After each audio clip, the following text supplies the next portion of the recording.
அனைவருக்கும் வணக்கம். சட்டம் கிடைத்த முக்கிய அறிவிப்பின்படி தமிழகத்தில் நாளை நாட்கள் பல்வேறு மாவட்டங்களுக்கு கனமழை எச்சரிக்கை கொடுக்கப்பட்டனர். குறிப்பாக எந்த மாவட்டங்கள் கனமழை பெய்யக்கூடும், என்ன முக்கியமான அறிவிப்புகள், வரும் 14 மற்றும் 5ஆம் தேதி எந்த மாவட்டங்கள் இடிடக்கூடிய கனமழை பெய்யக்கூடும், எல்லாமே இப்போ நம்ம பிரீஃபாக பார்க்கலாம். மார்க்கமாக ஸ்கிப் பண்ணாம பாருங்க.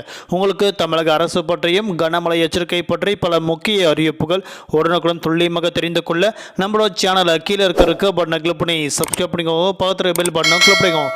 இந்த வீடியோ உங்களுக்கு பிடிச்சிருந்தா லைக் பண்ணுங்க. இப்போ வாங்க வீடியோக்குள் போகலாம். தமிழகத்தில் வரும் 14 மற்றும் 5ஆம் தேதி கன முதல் மிக கனமழை பெய்யக்கூடும் என தற்போது சென்னை வானிலை ஆய்வு முக்கிய அறிவிப்பு ஒன்று கொடுக்கப்பட்டது. தென்கிழக்கு வங்கடல் பகுதியில் ஒரு புதிய காற்றழுத்த தாழ்வு பகுதி வரும் 14ஆம் தேதி உருவாக உள்ளதாக சென்னை வானிலை ஆய்வு குறிப்பிடப்பட்டுள்ளது. அதன்படி கிழக்கு திசை காற்று வேக மாறுபாடு காரணமாக தமிழகத்தில் நாளை நாட்கள் தமிழ்நாடு, புதுவை, காரைக்கால் பகுதியில் குறிப்பிட்ட பகுதிகளுக்கு மட்டும் கனமழை பெய்யக்கூடும் என அறிவிக்கப்பட்டனர்.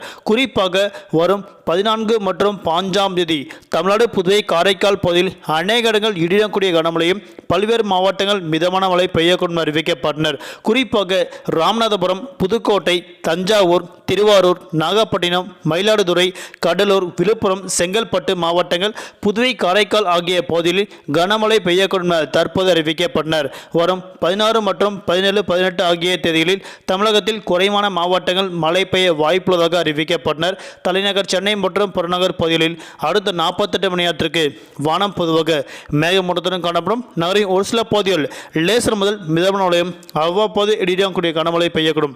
அதிகபட்ச வெப்பநிலையாக 33 முதல் குறைந்தபட்ச வெப்பநிலையாக 24 டிகிரி செல்சியஸ் வரை இருக்கக்கூடும் தற்போது அறிவிக்கப்பட்டனர். குறிப்பாக நாளை நாட்கள் மீனவர்களுக்கான எச்சரிக்கை. தென் தமிழக கடலோர பகுதி, மன்னார் வளைகுடா, குமரிகடல் பகுதியில் நாளை நாட்கள் சூறாவளி காற்று மணிக்கு 45 முதல் 55 கிலோமீட்டர் வேகத்தில் இடையிடையே 65 கிலோமீட்டர் வேகத்தில் வீசிக்கொண்டால் மீனவர்கள் அப்பகுதிக்கு மட்டும் நாளை நாட்கள் மீன்பிடிக்க செல்ல வேண்டாம் என தற்போது முக்கிய எச்சரிக்கை ஒன்று கொடுக்கப்பட்டனர். நன்றி, வணக்கம்.